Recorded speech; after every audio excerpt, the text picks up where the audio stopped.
We would, before we do our discussion here, I thought we would just take a quick look at cities, the history of cities, and we can have these first slides. We live in an amazing time. We live in a rapidly urbanizing world. It's useful to go back in time. I started 2,900 years ago, 2,900 BC with the early settlements. This is an early city. It was made possible because of new technology, new agriculture technology. It's very compact. People lived and worked and played within a roughly square kilometer, had a mass transit waterway link to the rest of the world. And this pattern was what we found for literally thousands of years. If you look in medieval Europe, you find hundreds of cities, literally little medieval hill towns with the same basic pattern. As cities grew, they essentially were a series of villages that came together, kept that village structure like the 20 arrondissements in Paris. Everything changed about 1880 when trolleys allowed cities to extend out in linear ways. 1920, things changed again with the cars that allowed all the spaces in between to be filled in. And this is what we ended up with. This is kind of the low-density, auto-centric sprawl that you find originally in Los Angeles, with many other cities. You go to China these days, Guangzhou, it's the same pattern, just higher density, you have tower sprawl. And this is the experience. I shot this video some months ago in Beijing on a really good day. If you look at the sign there, that's all green and yellow, there's no red. This could be Atlanta, it could be Las Vegas, and that's my brief history of cities. That's pretty much all you have to know for today's conversation. What's happening today, we have certain trends, as I mentioned. 90% of the population growth from here on out will take place in cities. But even more interesting to me is almost all the innovation that takes place in cities. But those cities that have the attributes that support the kind of creative interactions that mayors are looking for.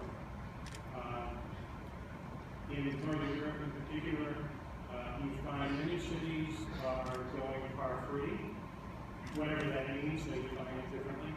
I took this photograph in Amsterdam a year ago. There were cars on that street, now it's bikes only. That's an important trend.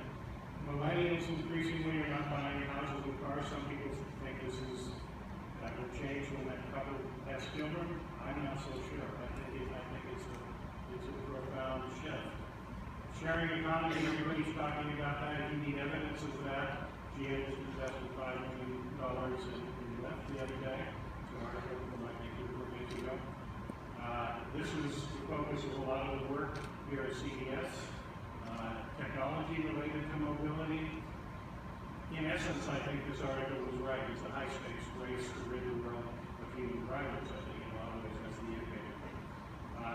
Just to frame our work a little bit and our journey, we've been thinking about mobility on the van for the past 12 years or so. And this shows the different modes that we would like to see in central cities. The most important is the upper left, that's walking. That's what many of the cities are designing for, but also shared rides. Increasingly, on-demand shuttle, very likely infrastructure, moving away from subways and rails increasingly. The core and red boxes are what we worked on in my lab. We'll re-wheel to retrofit bikes with hub motors and electronics. We'll make re-wheel a roll-up scooter that can be folded and integrated in bike sharing and the city. I'll just mention a few of these because it's been an interesting journey for us. We started by asking not what would be a cool car for the city. We started by asking what does the city need. This is what we first came up with. It's a very lightweight, small electric vehicle with robot wheels, drive-under-steering suspension, braking all on the wheel, drive-by-wire, folds so the length of the car is the width of the conventional car, so they 3-to-1 and parking space. We built a full-scale prototype, licensed it to a company in Spain. They did do anything with it, which was fine in some ways, because I realized, this idea was already obsolete in many ways. thought about, well, most trips in the city are only one person. Short distances, low speed. Maybe we need a smaller personal vehicle. We call this a persuasive electric vehicle to persuade people to use a more sustainable mode and also to do more exercise. Folded to be integrated with bike sharing. We realize that didn't make a lot of sense, given that I think this is now the future. So coming together with these three attributes: autonomy, with vehicle sharing, with electrification. I don't know if the panelists agree with this, but this is where we wrap all that up in sensor networks, and we have something very powerful.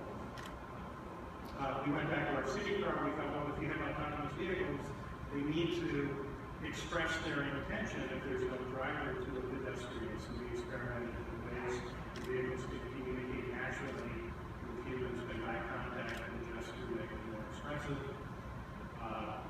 MIT Singapore Alliance prototype an on-demand, essentially an autonomous Uber-like system to pick people up and drop them off in a driverless fashion. I think that was very interesting. A lot of expensive technology. Now what we're working on are little lightweight vehicles that can transform from people movers to package movers. We built a prototype, tested it on the streets of Cambridge around MIT, using very low-cost, simple technology. It's designed to autonomously pick people up, rebalance the system. We like the idea that when you're on the vehicle, you can actually drive it and use it in the short term. We're showing a version of this here at CES in partnership with INSO. So that's been an interesting journey. We certainly don't have all the answers, but that kind of frames what we're interested in. We're also interested in not only the technology that's in vehicles and embedded in the city, but technology that can help with design and community engagement. We have a project in Hamburg. Mayor Hamburg, by the way, says they want to be car-free by 2034, at least 40% of the city.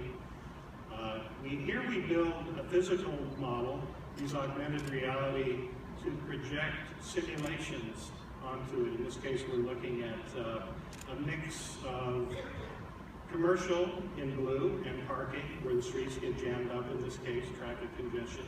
Like Google Maps, you add housing, you put the community in balance with a mix of housing and workplaces. You can increase the density. It's all about density, proximity, and diversity in the city, kind of things the mayors are interested in.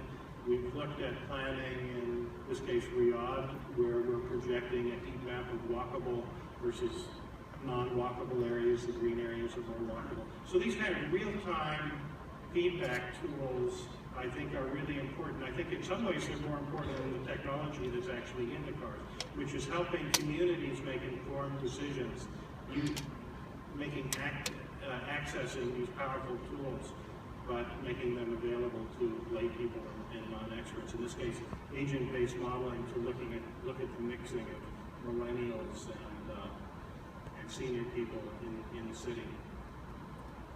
Mass transit, bus rapid transit in Boston, very interesting idea. Here we build models in 3 scales: regional, community, street scale, and have people go through a process. In this case, she's looking at how many more jobs are accessible to her with a bus rapid transit line, or how that would impact her commute time. Looking at how it impacts the neighborhood in terms of throughput of vehicles and bikes and CO2 emissions, etc.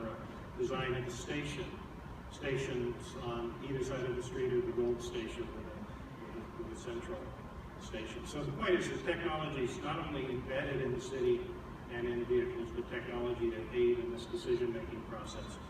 Here we are at CES. It's amazing. Looks like all our news development is done in Legoland. See the exhibits. Connected is probably used more than any other word, in my opinion. We see a lot of connected cars, connected systems.